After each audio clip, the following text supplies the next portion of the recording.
दरअसल हमने भी आज सुबह जब यह घटना हुई उसके बाद पूरे रिसर्च डिपार्टमेंट को लगाया, जरा टटोलिए जो 15 सूत्री कार्यक्रम के जो 5 बेसिक पॉइंट हैं उनको निकालिए और बताइए इस देश का सच बीते 9 बरस का हुआ क्या है, क्योंकि 2005 में यह लागू किया गया था। शिक्षा के अवसर को बढ़ावा ये 15 सूत्री कार्यक्रम में है। जमीनी हालत है कि सिर्फ 3.2% इंप्लीमेंट हुआ है, लागू हुआ है। दूसरा, रोजगार में समान हिस्सेदारी मिलेगी आपको, 2.91% ही इंप्लीमेंट हुआ है। जरा कल्पना कीजिए इस देश की जमीनी हकीकत क्या है। प्रधानमंत्री का 15 सूत्री कार्यक्रम है, 26 जनवरी को राष्ट्रपति ने ऐलान किया था। विकास योजना में समान हिस्सेदारी, जो भी विकास योजनाएं बनती हैं उसमें 1.71, ये आंकड़े पूरे देश के हैं। ये सिर्फ उस मोहल्ले के नहीं, उस मोहल्ले में भी आपको ले चलेंगे। लेकिन आवास योजना में उचित हिस्सेदारी मिलेगी, ये उचित और समान हिस्सेदारी वाली स्थिति थी इसमें, जो कि 1% से भी कम है, 0.89%। ये स्थिति जमीनी हकीकत है। हर स्कीम के मद में पैसे का 15% अल्पसंख्यक समुदाय के हिस्से में जाएगा, जिससे उस स्कीम के तहत एक दूसरी स्कीम उसके पैरेलल 15% क्रिएट हो जाए जो उनके इलाकों में हो। 0.2%। अब कल्पना कर सकते हैं किस स्थिति में है और सरकार की योजनाएं किस आसरे चलती है। तो क्या डॉक्टर फहीम बेग जिस बात का जिक्र कर रहे थे, दरअसल वो पूर्वी दिल्ली के जाफराबाद इलाके के हैं।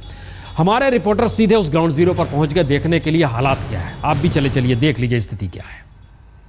नई दिल्ली के नॉर्थ ईस्ट जिले का जाफराबाद वो इलाका है जहां पर इस वक्त हम खड़े हैं। आप देख सकते हैं कि ये पूरा इलाका घनी आबादी वाला इलाका है। ज़्यादातर यहाँ मुस्लिम लोग रहते हैं और बड़ा वर्ग ऐसा है जो मजदूरी करता है।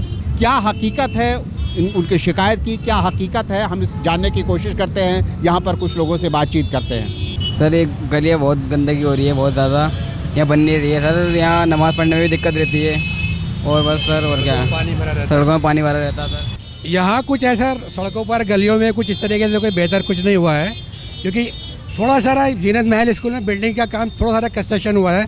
वो भी हमारे डॉक्टर फहीम बेग ने माइनॉरिटी से कुछ फंड वगैरह इश्यू वगैरह कराया था। कागजों में कार्रवाई चलती है, लेकिन पैसा आता है सरकार से, वो जाता कहाँ है इस चीज़ का पता नहीं लग पाता।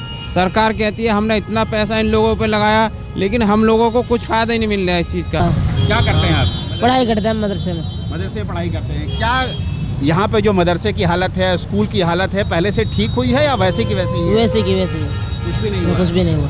ये बताइए कि गलियों में हमने देखा कि यहाँ पर इस वक्त पानी भरा हुआ है, क्या हमेशा ऐसी ही रहती हैं गलियाँ? हमेशा ऐसी रहती है। जब बच्चों को लेके जाते हैं स्कूल, तो कल मैं बच्चे को लेके गया, गिर गया, अभी भी लड़की को गोद में उठा के बाहर छोड़ना पड़ा है। रोज़ इतना ही परेशानियाँ रहती हैं। अगर ये नाला बन जाता तो ये पानी सारा पल्ले नाले में चला जाता। कई बार शिकायत कर चुके हैं, कोई सुनवाई नहीं करता जी। बहुत दिक्कत होती है हमें आने में, जिस गलियों में पानी भरा हुआ होता है बहुत, और आ भी नहीं पाते, जूते वूते गंदे हो जाते हैं। प्रधानमंत्री मनमोहन सिंह ने जब 2006 में ये बयान दिया था कि देश के संसाधनों पर सबसे पहला हक अल्पसंख्यकों का है, मुसलमानों का है, तो इस पर काफ़ी बवाल मचा था, काफ़ी विवाद हुआ था। लेकिन क्या सचमुच ऐसा हो रहा है? क्या सचमुच जो सच्चर कमेटी की रिपोर्ट्स हो या प्रधानमंत्री की 15 सूत्री योजना हो, क्या उसका फ़ायदा लोगों को मिल रहा है? जो टैक्स जमा होता है उसके भी पैसे नहीं लगाए जाते। आपको हालत नज़र आ रही होगी यहाँ की, हर गली में पानी। क्या आपकी दुकान लगती है मुझे, आप जैकेट्स की दुकान है, क्या यहाँ पे जो नए लोग हैं, जो पढ़ने वाले लोग हैं, उनके लिए रोजगार के नए मौके आ रहे हैं क्या?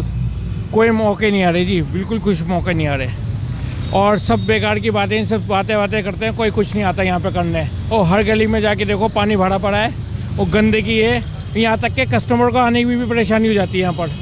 आपने सुना कि अगर यहाँ के लोगों की बातों पर यकीन करें तो ऐसा लगता है कि फहीम बेग ने जो शिकायतें की थी, जो बात उठाई थी प्रधानमंत्री के सामने, यहाँ पर कम से कम ज़्यादा लोग उनसे सहमत हैं। उनको लगता है कि सचमुच ज़मीन पर कुछ भी नहीं बदला है।